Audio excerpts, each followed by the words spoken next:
Estar aquí con nosotros. Sabemos que estás aquí en medio de nosotros porque estamos hablando de ti y te pedimos, Señor, que nos quites todas las distracciones, que bendigas este estudio a través del libro de Ezequiel. Sabemos que vamos a estar varias semanas estudiando este maravilloso libro que habla sobre las cosas que están pasando en este momento y cosas que van a pasar en el futuro. Así que, Señor, háblanos en el nombre de Cristo Jesús. Amén. Amén. Abran su Biblia en Ezequiel capítulo 1.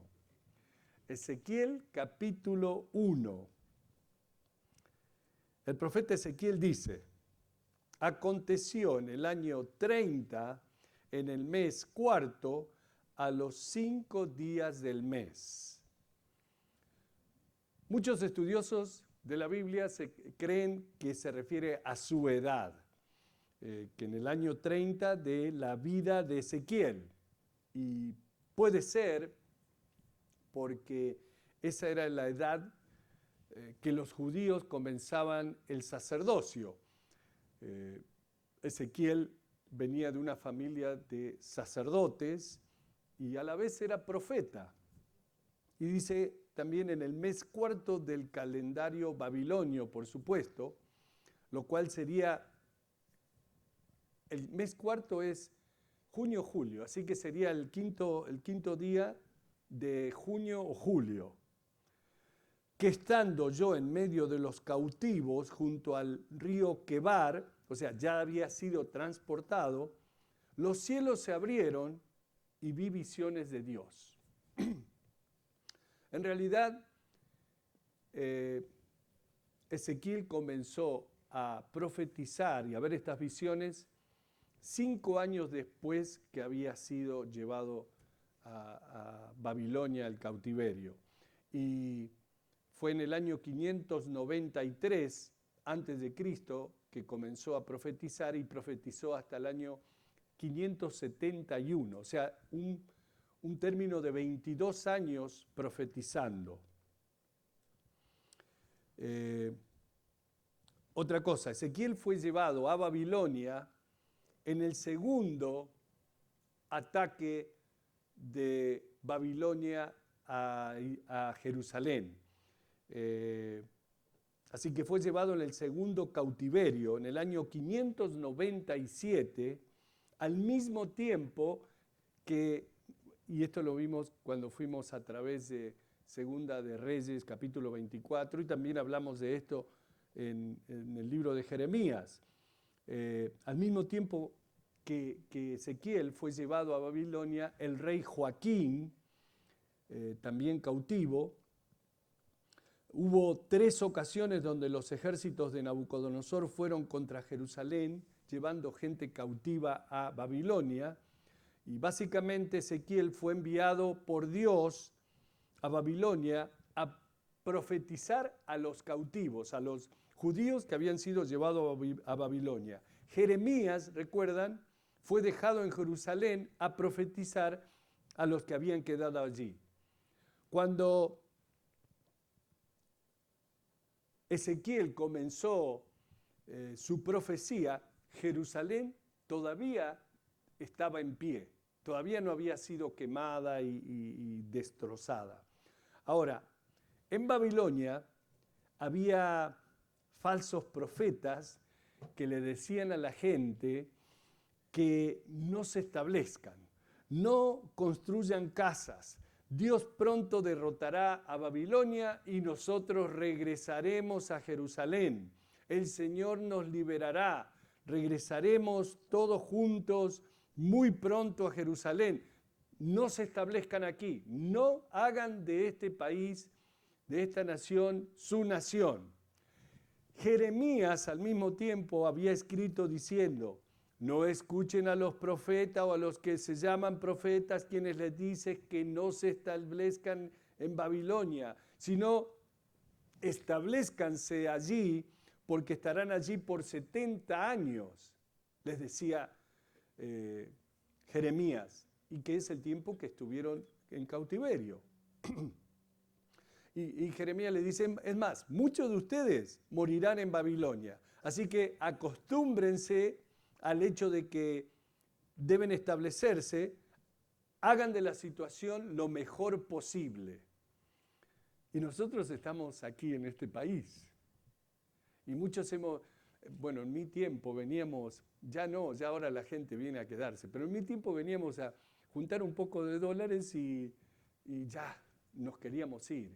Y vivíamos con un pie aquí y un pie allá. ¿Y por qué? Porque no nos queríamos acostumbrar aquí y queríamos regresar a nuestra tierra. Y bueno, no era una buena vida. Fíjense, la mayoría de nosotros los viejos estamos acá hace por lo menos 30 años. Yo ahora en junio cumplo 47 años aquí. Claro, me trajeron en pañales, ¿no? Pero bueno. Bonnie, tú ya estabas aquí, tenías como 25 años, ¿no?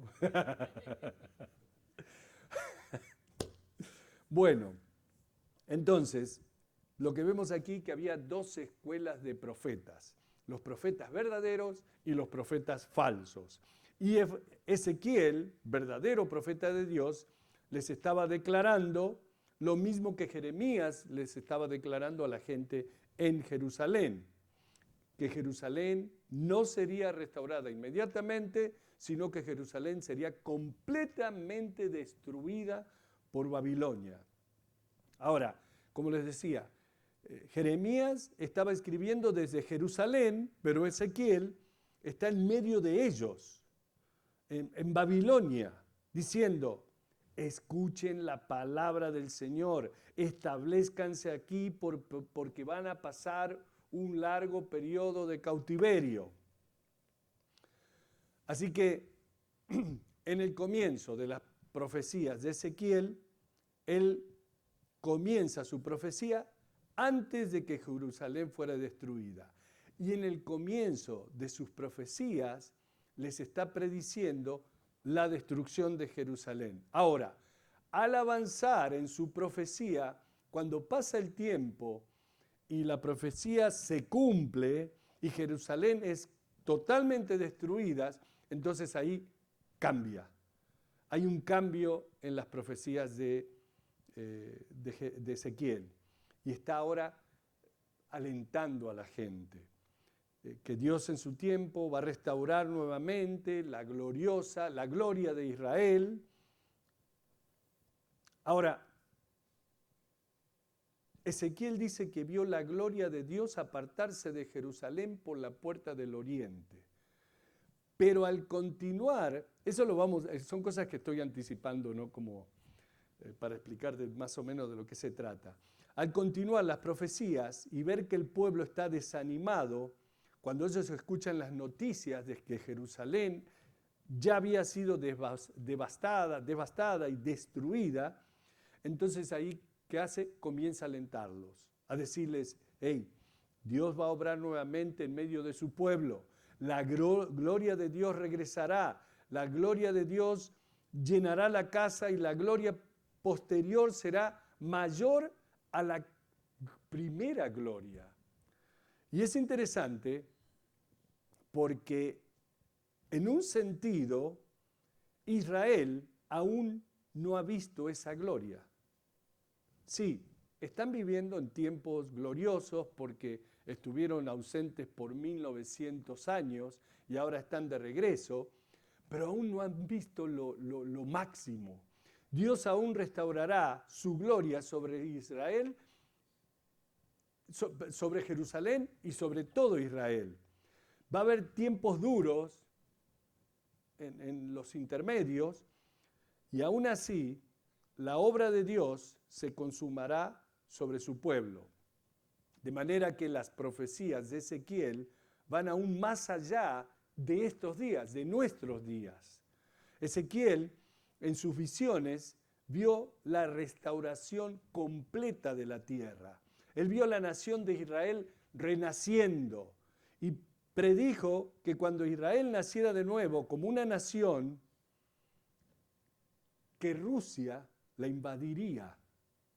¿Sabían eso? Eso está en el capítulo 37, 38, por allá.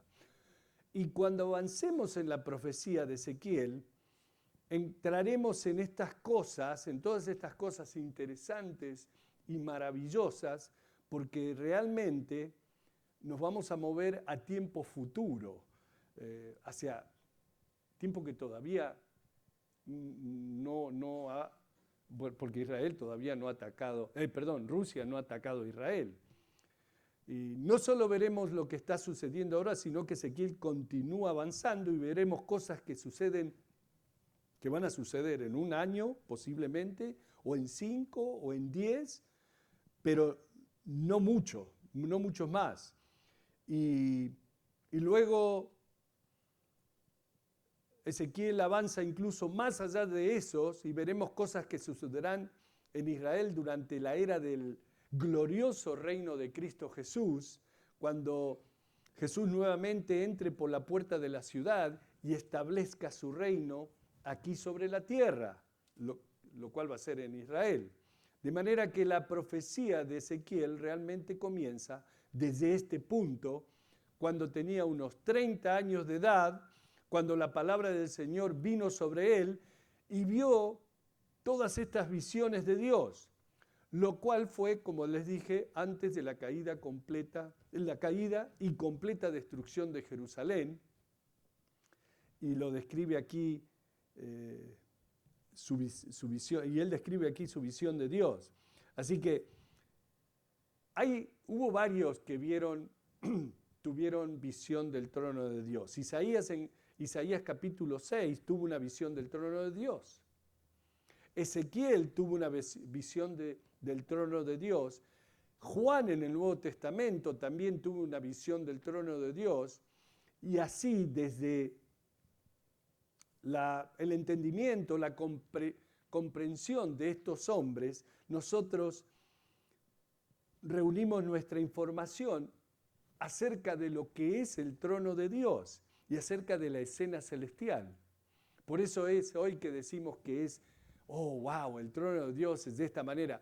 Por lo que vemos aquí que estas personas, como lo describen ellos, claro, con los ojos humanos. Ahora, hablando de eso, inmediatamente allí surge una gran dificultad, porque estamos hablando de cosas celestiales, pero vamos a tratar de describirlas en nuestro lenguaje terrenal. Así que esto hace difícil la definición de ellas o el relacionamiento de ellas debido a las limitaciones de nuestro lenguaje. De manera que debemos intentar visualizar estas cosas que Ezequiel está hablando. Y esto me recuerda cuando Jesús, hablando con Nicodemo y hablando acerca del hecho de que el hombre debe nacer de nuevo, y Jesús estaba intentando explicarle a Nicodemo estos conceptos de que él no estaba familiarizado, y Nicodemo le pregunta, ¿cómo puede un hombre nacer de nuevo siendo viejo? No se puede regresar al vientre de la madre para nacer de nuevo. ¿Cómo se puede hacer eso? Bueno, Jesús le dijo, hey, Nico, si yo te he hablado de las cosas terrenales y tú no las puedes entender, ¿cómo vas a comprender si intento hablarte de las cosas celestiales?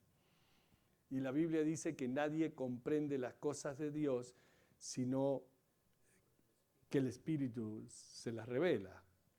Así que al entrar en estas áreas, ahora estamos hablando de cosas de Dios.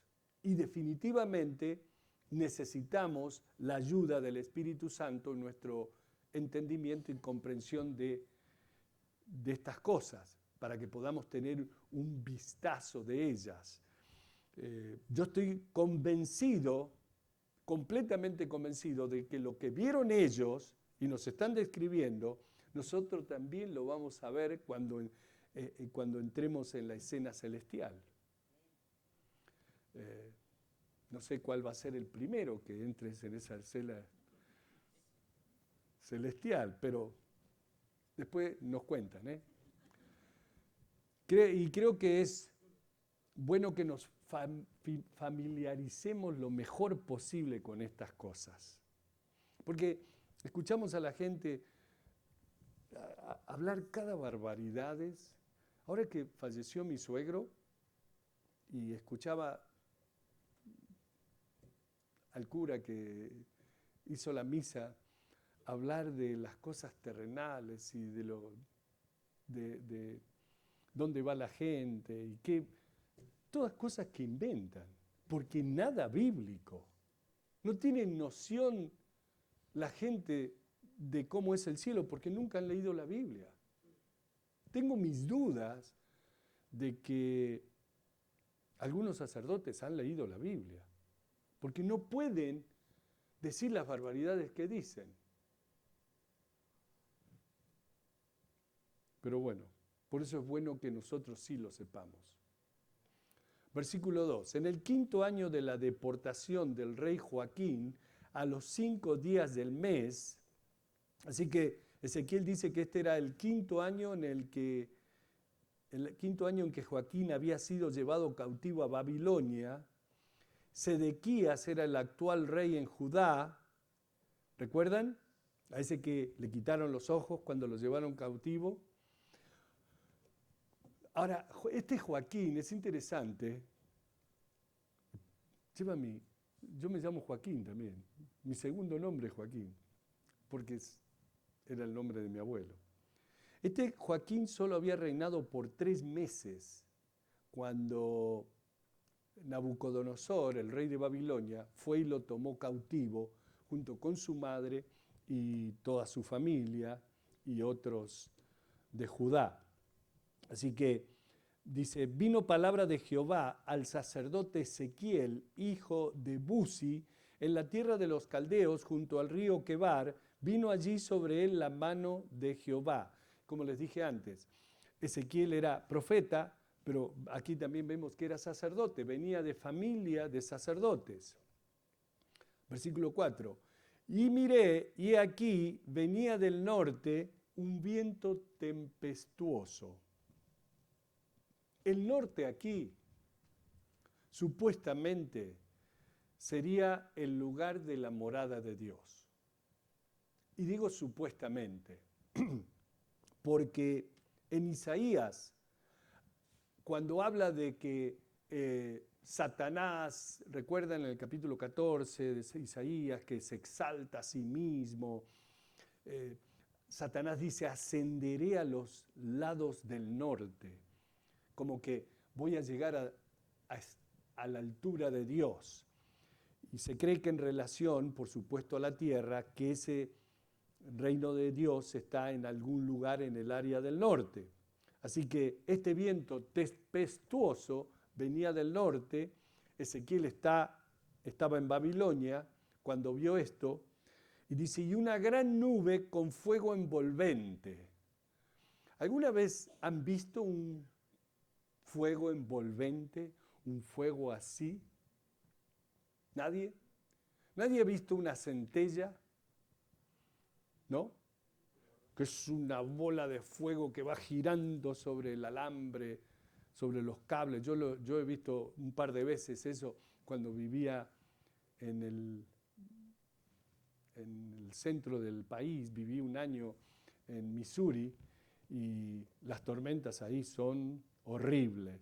Y una noche manejando de Louisville, Kentucky a San Luis, Missouri, una noche me agarró una tormenta horrible.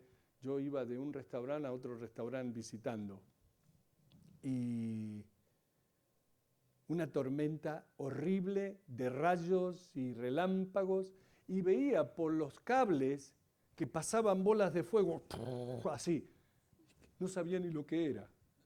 En ese tiempo no había sí, ¿cómo se llama? Google, para preguntarle. Así que hasta que llegué a mi casa y, bueno, en esa época no había ni computadora. Estoy hablando del año 83. Y averigüé qué era eso y, bueno, supe que eran centellas. Bueno, Anyway, es algo fascinante de ver. Y Ezequiel ve que viene de este área del norte, esa gran nube. Y es interesante que la Biblia hable de Dios siendo cubierto por una nube, de las nubes de gloria que rodean a Dios. Y saben, en el monte cuando Dios habló con Moisés, estaba la nube de la gloria de Dios que cubrió el monte Sinaí y el fuego, las ráfagas de fuego que eran emitidas de ella. Aquí dice, y una gran nube con un fuego envolvente, y alrededor de él un resplandor, y en medio del fuego algo que parecía como bronce refulgente. Y en medio de ella la figura de 4 seres vivientes, y esta era su apariencia. Había en ellos semejanza de hombre. Cada uno tenía 4 caras y 4 alas. Así que en medio de esta gloriosa brillantez, una bola de fuego envolviéndose a sí misma en la nube, y en medio de eso estaba este hermoso bronce, como dice, refulgente, y también los 4 seres vivientes. Versículo 7. Y los pies de ellos eran derechos, y la planta de sus pies como planta de pie de becerro, y centellaban a manera de bronce muy bruñido, muy brillante. Ahora, vayan pensando esto porque algún día, cuando estemos allá, en presencia de Dios, vamos a ver esto que estamos leyendo aquí. Así que para que se acuerden, ¿eh? Pero nuevamente Ezequiel utiliza lenguaje humano para describir las criaturas que él nunca había visto antes. Y nosotros debemos utilizar nuestra imaginación para visualizar estos 4 seres que dice que eran como hombres, cada uno teniendo 4 caras, cada uno de ellos tenía 4 alas, sus pies como de becerros, pero lucían brillantes como el bronce. Versículo 8. Debajo de sus alas, a sus 4 lados, tenían manos de hombre, y sus caras y sus alas por los 4 lados, con las alas se juntaban el uno al otro, no se volvían cuando andaban, sino que cada uno caminaba derecho hacia adelante. O sea que su movimiento era como en una sola dirección. No se volteaban. Cada uno caminaba derecho hacia adelante. Y al continuar con la descripción de estos 4 seres vivos, nos damos cuenta de que tienen un paralelo con las 4 criaturas vivientes que vio Juan. ¿Recuerdan? Cuando en el libro de Apocalipsis, en el capítulo 4, Juan también tuvo una visión del trono de Dios. Ezequiel vio estas 4 criaturas vivientes con sus 4 caras, y Juan también los describe en el libro de Apocalipsis. Ezequiel lo describe nuevamente en el capítulo 10, y allí él identifica para nosotros lo que son estas criaturas vivientes. Y luego vamos a descubrir que son querubines, seres creados por Dios. Saben que los ángeles también tienen sus diferentes rangos, y hay querubines, son seres inteligentes creados por Dios, seres que rodean a Dios. En Apocalipsis leemos que ellos no cesan de decir día y noche, santo, santo, santo, Señor Dios Todopoderoso, el que es, que fue y que será. Continuamente diciendo eso. Esto también se relaciona con las instrucciones de Dios a Moisés en la construcción del tabernáculo, el cual el libro de Hebreos nos dice que el tabernáculo es un modelo del cielo. Y en el tabernáculo, en el lugar santísimo, que es un modelo del trono de Dios en el cielo, también se le ordenó a Moisés colocar estos querubines de oro sobre el trono de misericordia. Sus alas tocándose entre ellas y los bordes de sus alas tocando el borde de ese pequeño cubo, la caja del arca del pacto. Gracias. Y este arca del pacto tenía 4,5 metros cuadrados y estaban en el lugar santísimo, un lugar de 6 metros por 6 metros, una habitación totalmente dorada.